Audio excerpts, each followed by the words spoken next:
நம்ம உடலுக்கு கார்போஹைட்ரேட் சத்து ரொம்பவே தேவைப்படும். அந்த வகையில தோசையை நம்ம தினமும் சாப்பிடும்போது அதுல இருந்து நம்ம உடலுக்கு தேவையான கார்போஹைட்ரேட் சத்து கிடைக்குது. ஆனா தோசையில எண்ணெய் அதிகமா சேர்த்து சாப்பிடுறத அவாய்ட் பண்ண பாருங்க.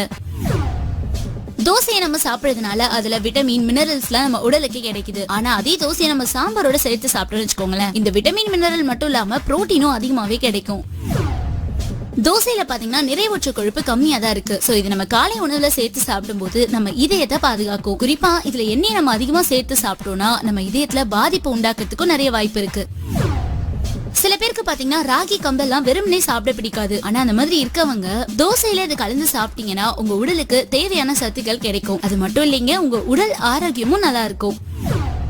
அடுத்ததா பாத்தீங்கன்னா ரொம்ப ஃபேமஸா இருக்க முட்டை தோசை. சில பேருக்கு வேக வச்ச முட்டையே சாப்பிட பிடிக்காது, இருந்தாலும் முட்டை தோசையை அதிகமா விரும்பி சாப்பிடுவாங்க. அந்த மாதிரி சாப்பிடுறதுல ஒரு தப்புமே இல்லைங்க. நீங்க அப்படி சாப்பிடும்போது உங்க உடலுக்கு தேவையான புரோட்டீன் அதிகமாவே கிடைக்கும்.